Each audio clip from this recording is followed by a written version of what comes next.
কাছে মমতা বন্দ্যোপাধ্যায় ক্ষমা চাওয়া উচিত কিনা এই প্রশ্নটা তুলে আমি শুরু করেছিলাম। অতএব আমার প্রশ্ন ছিল তৃণমূল কংগ্রেসের জমির জন্য সওয়াল সেদিনকার, সেটা আসলে বিড়ালের মাছ পাহারা দিতে যাওয়ার ইচ্ছের মতো কিনা। দেখো, মমতা বন্দ্যোপাধ্যায়ের ক্ষমা চাওয়া উচিত আমি এ কথাটা বলবো না, ঠিক আছে, উনি রাজনৈতিক একজন নেত্রী হিসেবে ওনার কাজ করেছেন, উনি তাতে সফল হয়েছেন, আমার সেখানে বলার কিছু নেই। আমি কতগুলো কথা বলছি, এবি বর্ধন থেকে শুরু করে প্রভাত পটনায়ক থেকে শুরু করে অনেকে এটা ঘটনা বুদ্ধদেব ভট্টাচার্যের জমি নীতি নিয়ে প্রশ্ন তুলেছিলেন। তাদের মধ্যে একজনও এই প্রশ্ন তুলতে পারেননি বা এই অভিযোগ করতে পারেননি যে এই জমি নীতির পেছনে বুদ্ধদেব ভট্টাচার্যের 2 পয়সার ধান্দা ছিল। বুদ্ধদেব ভট্টাচার্য ওই টাটাকে জমি দেওয়ার নামে বা সিঙ্গুর কি নন্দীগ্রামের নাম করে নিজের সন্তানের জন্য বেআইনি সম্পত্তি বানায় না, এটা আমি তারা বলতে পারেননি সতর্ক, কিন্তু আমি একটু আপনাকে ধরিয়ে দিচ্ছি, পার্থ চট্টোপাধ্যায় কিন্তু সাংবাদিক বৈঠক করে, তখন সাংবাদিকতা করতাম তো, বুদ্ধদেব ভট্টাচার্যের মেয়ের কোনো এনজিও আছে কিনা, তাকে সেখানে সেই জমি থেকে কমিশন দেওয়া হচ্ছে, হরপকাত বলতেন কিন্তু।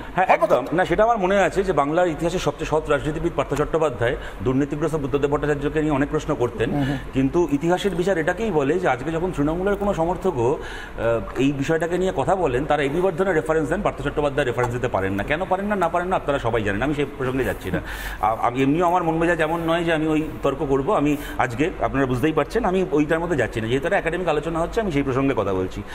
যে দেখুন, এই বুদ্ধদেব ভট্টাচার্যের কি বামফ্রন্ট সরকারের জমি নীতি নিয়ে প্রশ্ন ছিল, আছে এবং ভবিষ্যতেও থাকবে, কিন্তু এইটা ঘটনা যে বিতর্কটা কি ছিল যে এই জমিতে কারখানা হওয়া উচিত নাকি ওই জমিতে, বিতর্ক কখনো এইটা ছিল না যে এই নেতাটা বড় চোর নাকি ওই নেতাটা, এরপরে এই মন্ত্রীটা জেলে যাবে নাকি ওই মন্ত্রীটা। বাংলায় কিন্তু 13 বছর 14 বছর এই প্যারাডাইম শিফটটা হয়েছে। দ্বিতীয় কথা, একটা কথা ঠিকই বলা হলো যে ওই মামলা হেরে যাওয়ার কথা, আমি খালি বলি সুপ্রিম কোর্টে জমি অধিগ্রহণ নিয়ে মামলাটা বামফ্রন্ট সরকার হারেনি, পশ্চিমবঙ্গ সরকার হেরেছিল। বামফ্রন্ট ক্ষমতা থেকে চলে যাওয়ার আমার খুব ভুল না হলে 5.5 বছর পরে 5.5 বছর মমতা বন্দ্যোপাধ্যায়ের নেতৃত্বে পশ্চিমবঙ্গ সরকার চলেছে এবং তাদের পক্ষ থেকে মামলাটা লড়ার ডিফেন্ড করার প্রক্রিয়ায় আপনারা বুঝতেই পারছেন 2011-13 মের পর থেকে তাদেরকে এটা করতে হয়েছে, তারাই করবেন। তারা হারতে চেয়েছিলেন রাজনৈতিক কারণে, অতএব তারা হেরেছিলেন। কথাটা আমি এই কারণে বলছি, আপনারা জানেন রাজারহাট যেখানে আমরা এখন বসে আছি, এই যে গোটা নিউ টাউন তৈরি হয়েছিল হাটকোর মাধ্যমে জমি অধিগ্রহণ করে, যতদিন বুদ্ধদেব ভট্টাচার্য গৌতম দেব ছিলেন 9টা মামলা হয়েছিল হাটকোর বিরুদ্ধে এই নিউ টাউন তৈরি করার জন্য জমি অধিগ্রহণ নিয়ে। 9টা মামলায় বামফ্রন্ট সরকার জিতেছিল। যে কদিন বামফ্রন্ট সরকার দাঁড়িয়ে থেকে যুক্তি দিয়ে তথ্য দিয়ে নিজেদের ভূমিকাকে ডিফেন্ড করেছিল, ততদিন পর্যন্ত কোর্টে বামফ্রন্ট হারেনি। 2011-র 5.5 বছর পরে 5.5 বছরের প্রক্রিয়ায় মমতা বন্দ্যোপাধ্যায়ের নেতৃত্বে যখন পশ্চিমবাংলার কল্যাণ বন্দ্যোপাধ্যায়ের মতো স্বনামধন্য উকিলরা হারার জন্য পয়সা পেয়ে সুপ্রিম কোর্টে গেছিলেন, তারা হেরেছেন। এইবার আমি কথাটা, কিন্তু তার মানে এই নয় যে আদালত রায় দিয়ে দিয়েছে বলেই বামফ্রন্ট ধোয়া তুলসী পাতা হয়ে গেল, বামফ্রন্টের ভূমিকা নিয়ে কোনো ইতিহাসের আলোচনা হবে না, হতেই পারে। কিন্তু এইটা ঘটনা যে আজ থেকে 100 বছর পরেও কেউ আঙুল তুলে এই কথা বলতে পারবেন না যে বুদ্ধদেব ভট্টাচার্য নিরুপম সেন 2 পয়সার ধান্দা করে সিঙ্গুরে জমি অধিগ্রহণ করতে গেছিলেন। তাতে আপনি বলতে পারেন পলিসি ভুল ছিল, মানুষ বিচার করেছেন, হারিয়ে দিয়েছেন আমাদেরকে, আমরা মাথা পেতে সেই রায় মেনে নিয়েছি। এইটা কিন্তু মাথায় রাখতে হবে।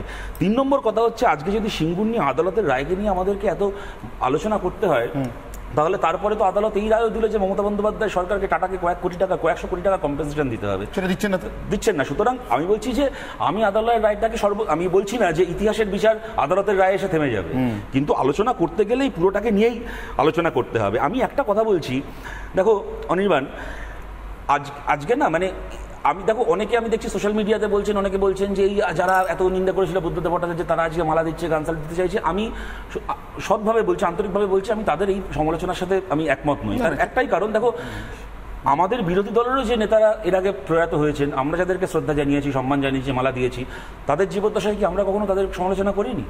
সে তো আমরা করেইছি। সুতরাং সাধারণ সৌজন্য এবং বাংলার আজকে রাজনৈতিক সৌজন্যের অবনমন নিয়ে আমরা এত আলোচনা করি, যদি কালকে এমন দিন আসে যে কোনো দলের কোনো নেতা মারা গেলে অন্য দলের কেউ সেই মৃতদেহের মুখ দর্শন করবে না, বরং সেই দিনটা আরো খারাপ দিন হবে আজকে। সুতরাং আমি সেইটা একমত নই। কিন্তু একটা কথা আমি বলছি অনির্বাণ, দেখো এই লোকটাকে এই কথাটাও শুনতে হয়েছিল, এই পার্থ চট্টোপাধ্যায়, আমি আবার বলছি বাংলার ইতিহাসের সবচেয়ে সৎ রাজনীতিবিদ পার্থ চট্টোপাধ্যায় বাংলার ইতিহাসের সবচেয়ে দুর্নীতিগ্রস্ত মুখ্যমন্ত্রী বুদ্ধদেব ভট্টাচার্য সম্পর্কে এই কথা বলতেন, প্রেস কনফারেন্স করে গলার সিরাপ ফুলিয়ে ফুলিয়ে বলতেন। মমতা বন্দ্যোপাধ্যায় এই কথা বলেছেন। যে টাটার সঙ্গে চুক্তির দুটো পাতা নাকি বুদ্ধদেব ভট্টাচার্য নিরুপম সেন প্রকাশ করছেন না, তার কারণটা হচ্ছে সেইখানে তারা কত টাকা খাচ্ছেন টাটার কাছ থেকে, মানে সিপিএমকে কত টাকা দিতে হচ্ছে, বুদ্ধ নিরুপমকে কত টাকা দিতে হচ্ছে, তার সেটা প্রকাশ পেয়ে যাবে, তার ব্যাখ্যা রয়েছে। পৃথিবীতে কে যে একটা বাইপার্টাইট ট্রিটিতে ঘুষের একটা দুটো পাতা রাখে আমি তো জানি না, সে ওনারা বলতে পারবেন।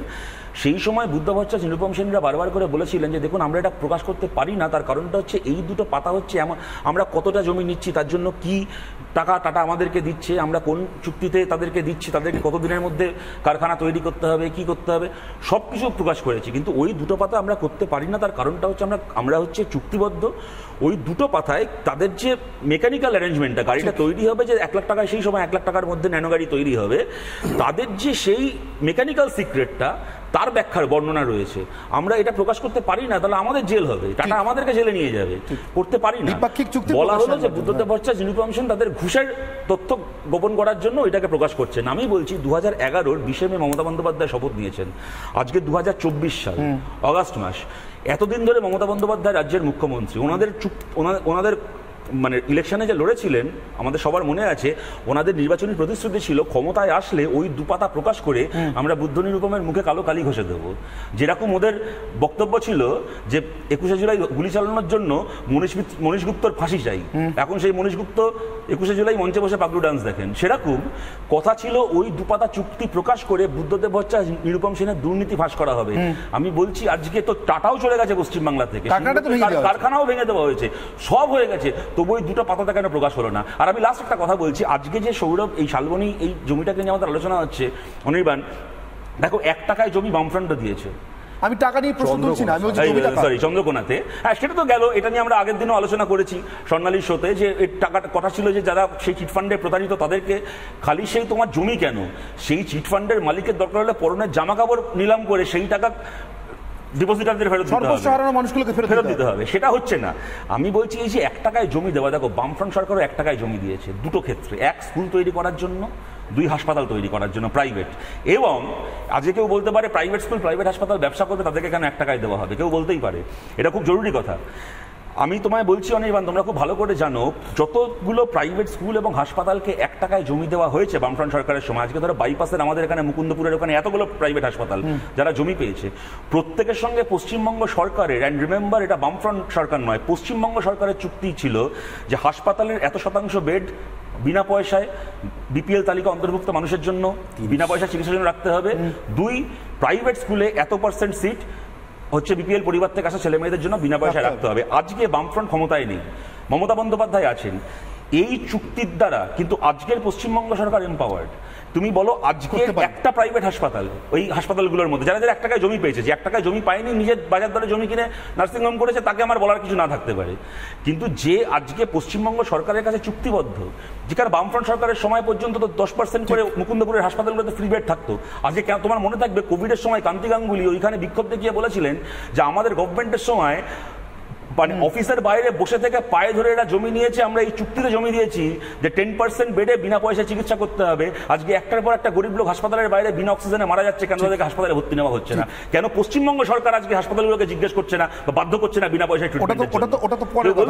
ওটা তো পরের কথা, কিন্তু আপাতত তো স্বাস্থ্যসাথী কার্ডটাও নেওয়া বন্ধ আছে বেশিরভাগ হাসপাতালে। আমি অনির্বাণ হাত তুলছিলেন বলে, অনির্বাণ একটু সঙ্গে হ্যাঁ সংক্ষেপে সেটা হচ্ছে দেখুন, সততার বহু রূপ থাকে, শতরূপ না থাকুক 1-2টোর বেশি রূপ থাকে বলেই জানি। সেখানে শুধুমাত্র টাকা পয়সার দুর্নীতির প্রসঙ্গ যদি আসে, রাজীব গান্ধীকেও চোর বলে দেওয়াল যারা লিখেছিলেন, আজকে সেই রাজীব গান্ধী দলের সঙ্গে তারাই জোট বেঁধে দেওয়াল লিখছেন। সুতরাং রাজনীতিতে এই অভিযোগ পাল্টা অভিযোগ এগুলি চলে, সেটার উপর ধরে বসে থাকলে রাজীব গান্ধী দুনিয়ার সবচেয়ে বড় চোর ছিলেন, তার দল আচমকা সৎ হয়ে গেলে এটা তো হতে পারে না।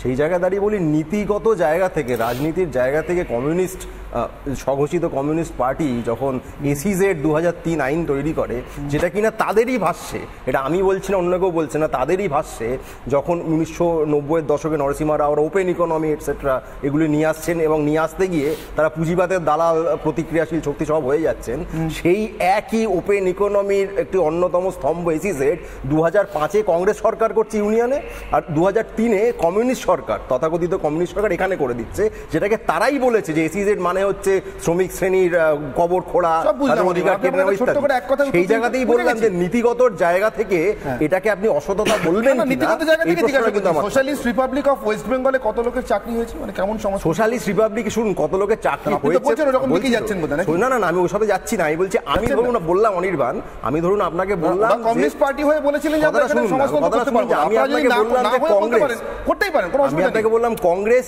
এই কারণে হলো প্রতিক্রিয়াশীল বলে আমি নিজে আমি সেই একই কারণগুলোকে ইমপ্লিমেন্ট করতে গেলাম।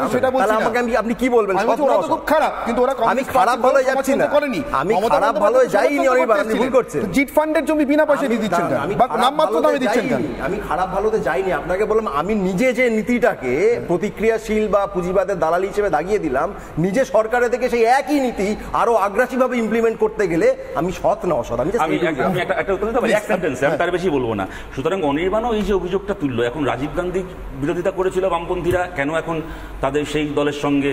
মমতা বন্দ্যোপাধ্যায় কেন সেই দলের গর্ভে জন্ম হয়ে তারপর নরসিংহ রায়ের ক্যাবিনেটে মন্ত্রী হয়ে এখন আবার নরসিংহ রায় এই কি বলে অটল বিহারী বাজপেয়ী ক্যাবিনেটে মন্ত্রী হয়ে আরএসএস এর দুর্গা ঠাকুর হয়ে এখন আবার কেন আরএসএস এর বিরুদ্ধে? এই প্রশ্ন চলতেই পারে, কিন্তু আমি বলছি যে এখন এই যে সমালোচনাটা করলো এইটাও কিন্তু একটা নীতি নিয়ে, পলিসি নিয়ে, অর্থনীতি নিয়ে নয়। ঘুষ, বুদ্ধদেব ভট্টাচার্য ঘুষ খেয়েছেন, নিরুপম সেন ঘুষ খেয়েছেন, এই কথাটা কেউ বলতে পারবে না। এবার প্রশ্নটা হচ্ছে, এটা ঘটনা আমরা যেরকম নরসিংহ রায়ের কি মনমোহন সিং এর ওই বাজেটের বিরোধিতা করেছি, তেমন আবার ওই বাজেট, ওই লিবারালাইজেশনের ফলেই পশ্চিমবাংলায় পরবর্তীকালে হলদিয়া পেট্রোকেমিক্যাল হতে পেরেছে, লাইসেন্সিং ব্যবস্থা উঠে যাওয়ার ফলে একটার পর একটা ইন্ডাস্ট্রি হতে পেরেছে। এটাও ঘটনা। এইটা হচ্ছে ইতিহাসের একটা কি বলবো, একটা ডায়ালগ, ইতিহাসের একটা ডায়ালেকটিক্স। এটা এক চোখে বিচার করা যায় না। কিন্তু ঘটনা হচ্ছে মমতা বন্দ্যোপাধ্যায় আবার প্রতুল মুখোপাধ্যায় থেকে শুরু করে ডোলা সেনদের মতো হচ্ছে আল্ট্রা লেফট বামপন্থী মানুষজনকে মঞ্চে তুলে এই যে এসিজেড এর বিরুদ্ধে ধর্মতলা গরম করতেন, কবির সুমনকে দিয়ে গান গাওয়াতেন। মমতা বন্দ্যোপাধ্যায় ক্ষমতা এসে 13.5 বছরে এত কিছু নিষিদ্ধ করেছেন পশ্চিমবাংলায়, এখন তো সরকারি চাকরিও নিষিদ্ধ করে দিয়েছেন, টেট নিষিদ্ধ করে দিয়েছেন, এসএসসি নিষিদ্ধ করে দিয়েছেন, এসিজেড আইন নিষিদ্ধ করেছেন, আইনটাকে প্রত্যাহার করেছেন। সুতরাং বলতে গেলে এখন অনেক কথা চলে আসে, কিন্তু প্রশ্নটা হচ্ছে বুদ্ধদেব ভট্টাচার্যকে সেদিন যিনি চোর বলেছিলেন তিনি এখন জেল খাটছেন। বুদ্ধদেব ভট্টাচার্য খালি নিজের দলের সমর্থক নয়, নিজের বিরোধীদেরও ভালোবাসায় চোখের জলে বিদায় নিয়েছেন।